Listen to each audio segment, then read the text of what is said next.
14. januára.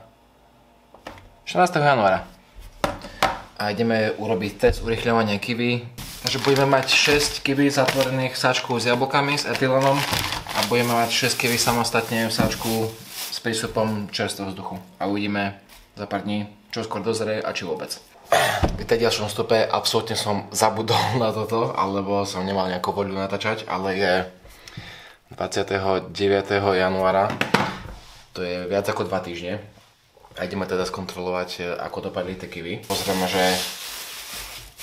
ako moc je táto skupinka mäkšia od týchto, pretože dobré, zrelé kiwi je absolútne mäkké a sladké. Určite nie je tvrdé kyslé kiwi, je to absolútne zlá skúsenosť. Dobre, takže tieto dva skupiny, teraz absolútne subjektívne ohodnotím ich mäkkosť, takže okay, toto je tak veľmi stredne mäkké, toto je už konzumovateľné. Toto je veľmi konzumovateľné. Všetky majú takú celkom príjemnú mäkkosť, nie je úplne extra mäkké, ale už sú konzumovateľné.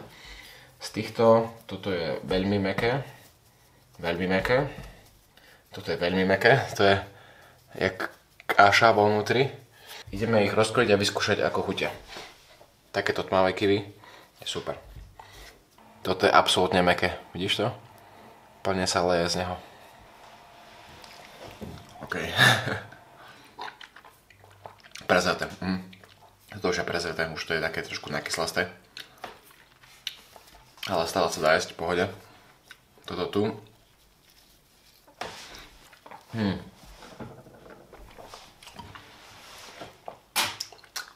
Super konzistencia aj sladkosť. Naozaj veľmi dobre dozreté.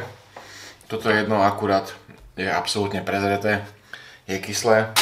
Takže abstrakt z tohto vysokovedeckého testu a pokusu je ten, že je vysoko pravdepodobné, že etylén z jablok nepôsobí na urychľovanie zrenia kiwi, pretože tie kiwi, ktoré mali voľný prístup ku vzduchu, sú mäkšie, sú zrelšie a boli rýchlejšie zrelšie a jedno z nich dokonca prezrelo za to z tejto skupinky, ktoré boli s jablkami. Neprezrelo ani jedno a jedno je dokonca také celkom tvrdé, že ešte má čas. Takže asi tak. Ak sa ti tento vysokovedecký test páčil, daj dole like. Ak chceš vidieť nejaký iný, tak dole behajú 2 videá. A uvidíme sa v ďalšom videu. Díky moc za pozornosť a čau.